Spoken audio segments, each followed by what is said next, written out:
In this video, I'm going to attempt to put this Samsung Portable SSD inside this 2012 MacBook Pro.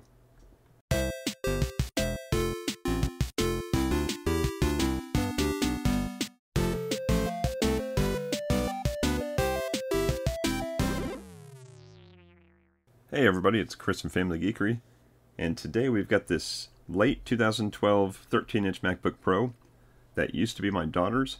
And a couple episodes back, I took a really nice 2015 13-inch MacBook Air and upgraded the hard drive on it, and that's what she's rocking now. So we're going to take this guy here, which she complained didn't have enough storage, only has a 120 gigabyte drive, and we're going to put this 1 terabyte drive inside. So let's talk about how we're going to do that. And first of all, let's take a look at what we're starting with. Now, remember what I always say about upgrading old laptops, especially these old MacBooks. Make sure that whatever money you're going to put into it is worth it. Make sure that the device is worth saving or upgrading in the first place before you spend any money. So in this case, we're starting with a late 2012 Retina 13-inch MacBook Pro. So it is a Retina model. It is 10 years old, but it's still rocking some pretty decent specs. It's got an older 2.5 gigahertz i5, 8 gigs of RAM. That's not upgradable in this model, so it's important that it's starting at least with 8. And as we can see, it's got a 120 gigabyte hard drive that doesn't have very much left after the operating system is installed. So this was definitely a bottleneck for my daughter, and now that she's given it back to me, we're going to go ahead and fix that. Now before we start taking it apart, I do want to clean it up a little bit. There were some stickers on here. Kids, don't put stickers on your MacBooks. But there were some stickers on here, left some residue. So we're going to clean that up. I've got some regular old isopropyl alcohol, some good old toilet paper. I know you're supposed to use like a lint-free cloth or something, but we're going to use this. It's going to work just fine. And in my trusty Strbito toolkit there is a double-ended kind of scraper. So I'm going to get this wet with the alcohol a little bit, and I'm going to try to scrape this up. So after wetting the toilet paper, we're just going to get some of that alcohol all over this sticky sticker stuff, and let's see if this scraper does a job.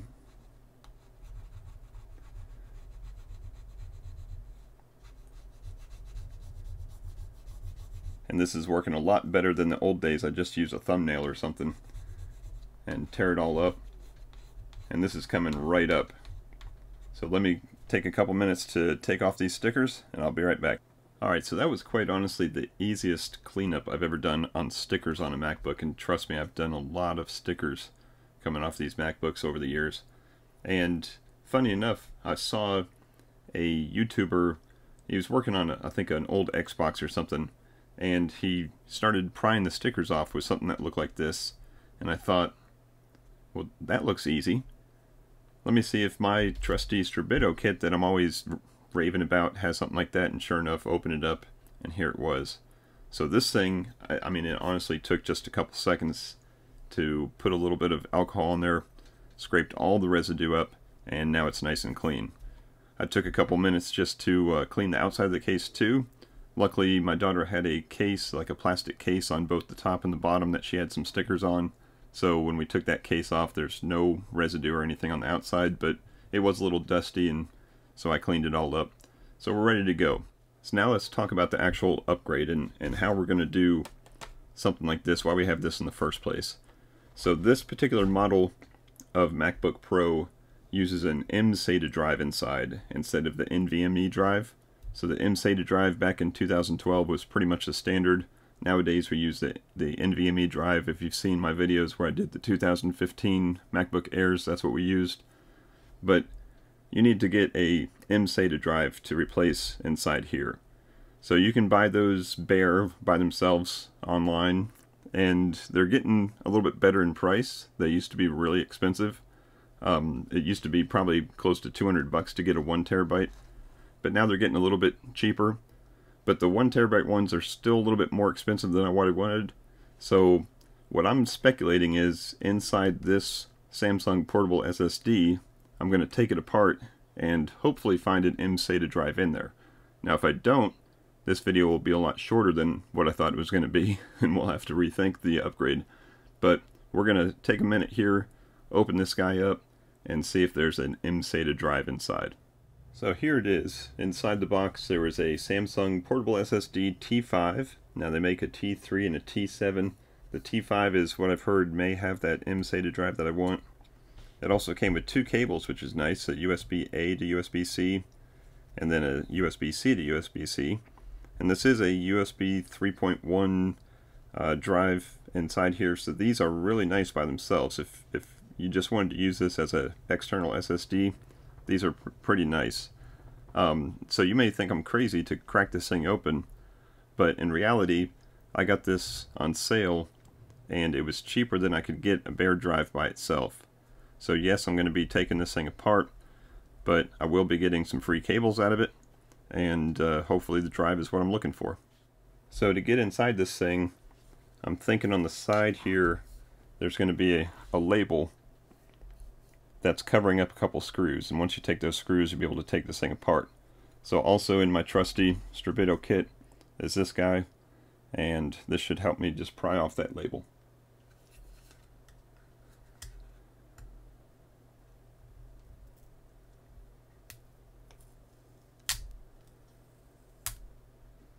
And lo and behold, we've got some screws. So that's going to gain us entry inside this. Let's see what's inside. So back into the kit again, grabbed my drive, and in this case I got a 00 Phillips, which seemed to be the right size.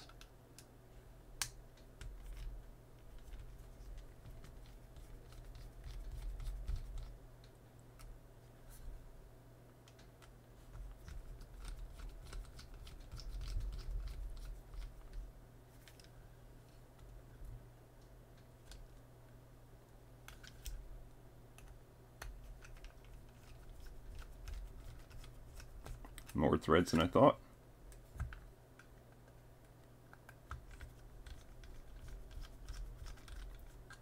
There we go.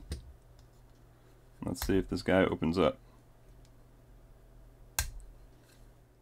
So after taking these two screws out on this side, there is actually a label on this side also that has two screws. So let's take those out and see if this thing slides apart.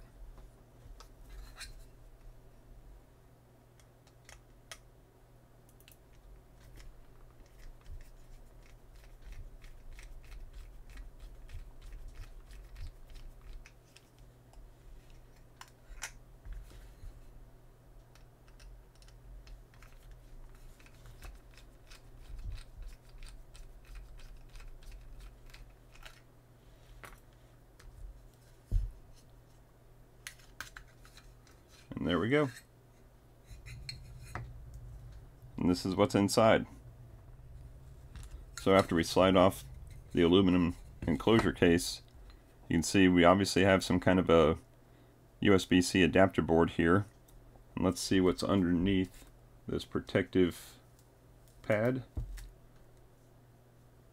It looks like we may be in business. This looks like an mSATA adapter here.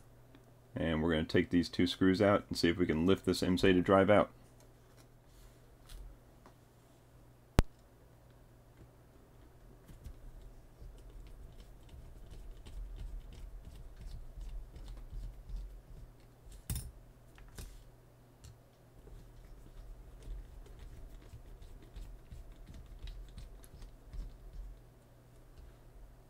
Two little Phillips screwdriver screws out.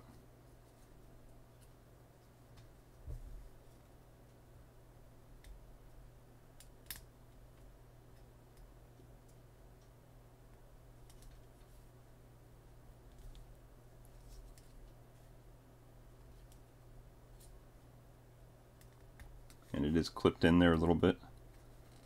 Let's see if we can slide it out.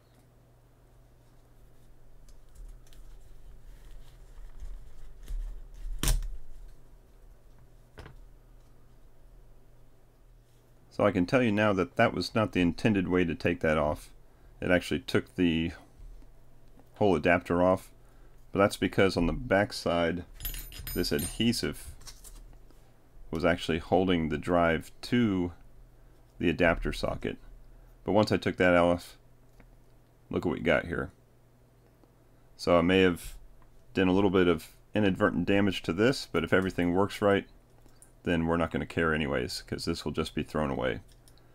So let's get this into the MacBook and make sure that we got everything working right. Alright, one more step before we put this guy into here, and that is in this cardboard box here. So this is a special adapter that will take this mSATA drive and put it into the format it needs to mount inside this MacBook Pro here. And look, it even came with a cute little screwdriver, but we can get rid of that. So inside the package was this adapter plate here and a couple tiny screws, and it's got some standoffs here, and it looks like I'm not even going to have to move those. Looks like it's got several positions. They did make these same drives that were a lot shorter, and those are a little bit more rare to come by, but it looks like this is just going to slide in there, and then we'll be able to start taking this guy apart.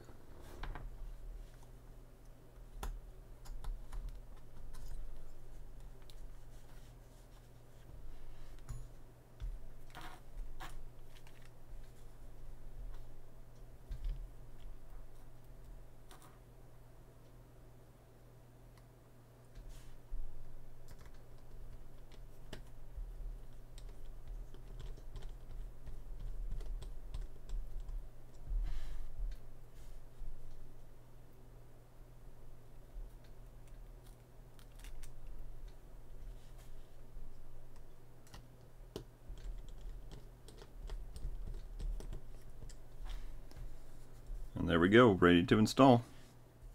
Alright, went back into my trusty kit here, got a couple more things. Got my little magnetic screw holder here for when I take off the screws so they don't get lost. Got two bits we're going to need. One is going to be a T5, that's going to be for the drive enclosure inside here.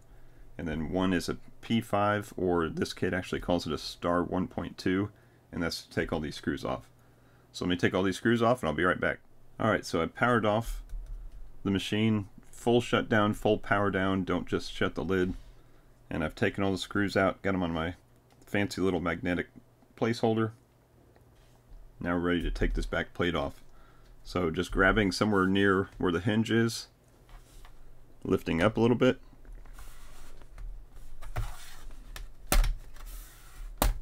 and that should release the plate right off.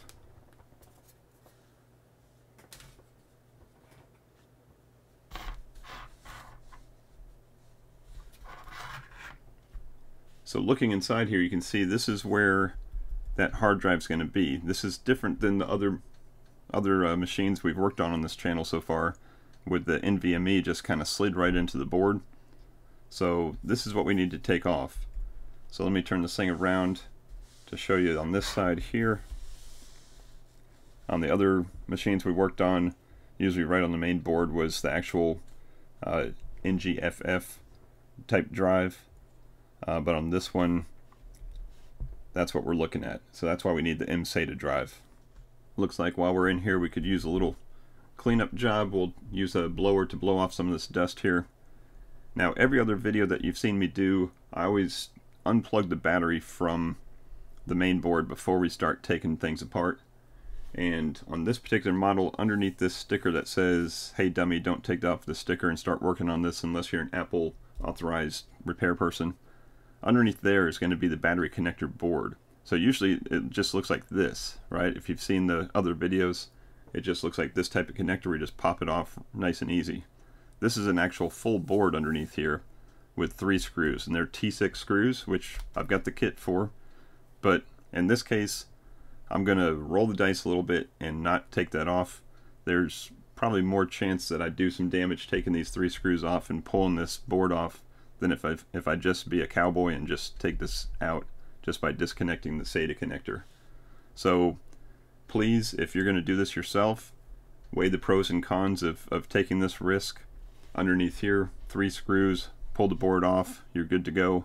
I'm just going to remove this, and then we're going to pop this guy out.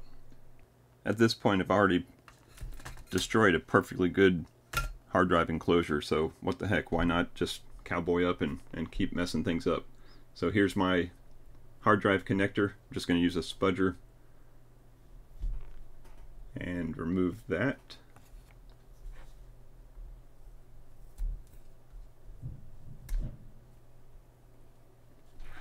And then we should be able to just pinch this and slide the whole thing out gently.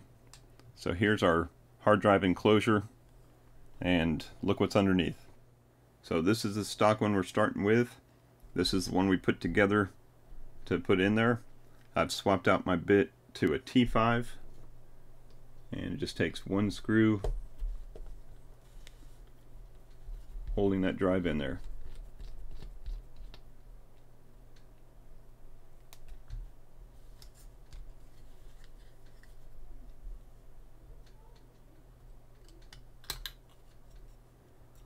Just wiggle it loose, pops right out.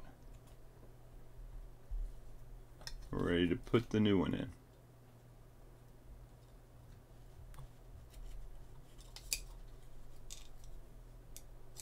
Slide it all the way in. Take the original T5 screw and mount your new adapter board. And this adapter board here I got on Amazon. I'll leave a link to that in the description below. There's also bare drives if you don't want to tear apart a perfectly good Samsung T5. There's bare drives on there also. I'll link to a couple different sizes so you can see what kind of deal you can get on those. So now we got this done. Let's put it back in, and then we're going to have to think about what we want to do for the operating system. So let's reinstall this drive. Everything the same and just in reverse order.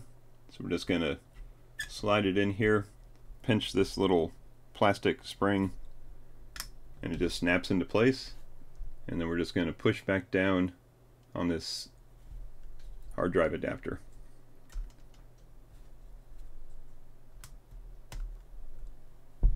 And there we go, ready to put the case back on and boot this thing up. So if you've seen my videos before, then you know I like to test everything out before I put all those screws in there, just to make sure that there isn't any connections that I messed up or anything I need to go back and do. So I put the lid back on. We're just going to sandwich it together with our fingers, flip this thing over, and then we can boot it up and do some tests on it, make sure it's going to work before we put all the screws back in. So at this point we're ready to boot it up. If you're not sure about the status of your battery, then go ahead and put a charger on it. I know that this was charged up pretty decently before I shut it down. So what we need to do, since what we just put in was a brand new hard drive that has no operating system on it, this Mac is not going to boot up without an operating system. So we're going to go into a recovery mode where it will install the Mac OS over the internet. So let me show you how to do that. So there's a couple different ways to get into recovery mode depending on what model you have and depending on what software you want to put on there. Sometimes it'll install the latest version that's available for this particular model. Sometimes you can install what came with it originally, but since there's no recovery partitions on the drive that we just put in there, we're going to do a command option after we hit the button, power button, command option R all at one time, and we're going to wait to see the little globe spinning. So power on, hit the 3 buttons,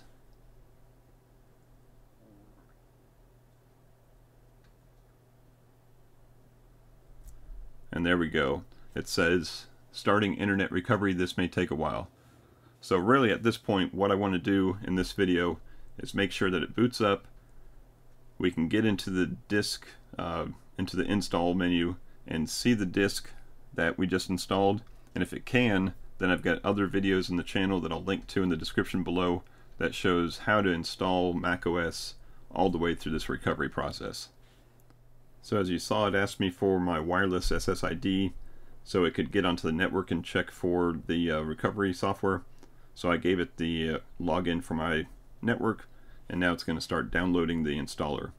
If this model had a US or a RJ45 jack for Ethernet, I would have plugged that in. That's a little bit faster, but we're going to let this go, and I'll be back once it shows the hard drive. Alright, so the online recovery has finished, and it's loaded up this Mac Utilities, which is where we can install our Mac OS. But before we do that, we have to go into Disk Utility just to make sure that that new disk that we installed is in there. And that was an empty disk that was part of a drive enclosure, so who knows how it was formatted. And we can see it right here, Samsung T5, and it was formatted as exFAT, so we need to change that. So before we do that, let's go up to View here, Show All Devices, and here's the actual drive itself.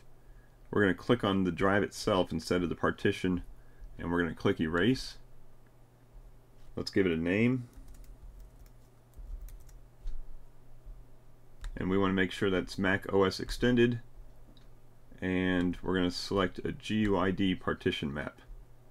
So once we hit Erase on that, it's going to format that drive and get it ready for us to install Mac OS on. And even quicker than I can say it, it's done.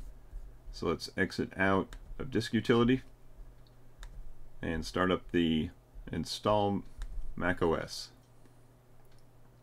So here it is, Mac OS Catalina.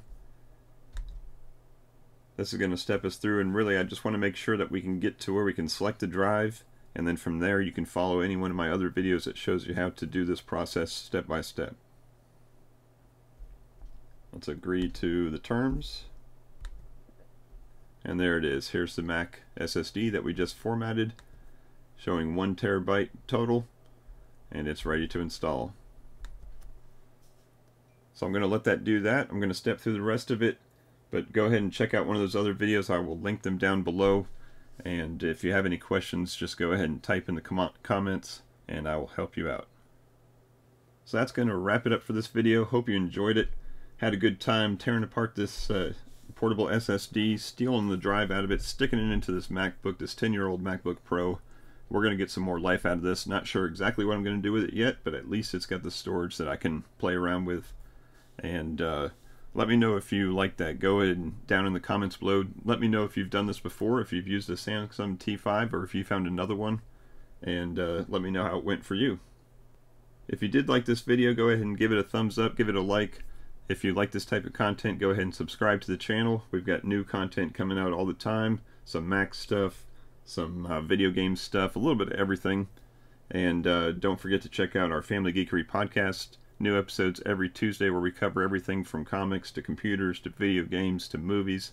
You name it, anything geeky, you will find it there on that podcast. So thank you as always for watching, and until next time, peace out and geek out.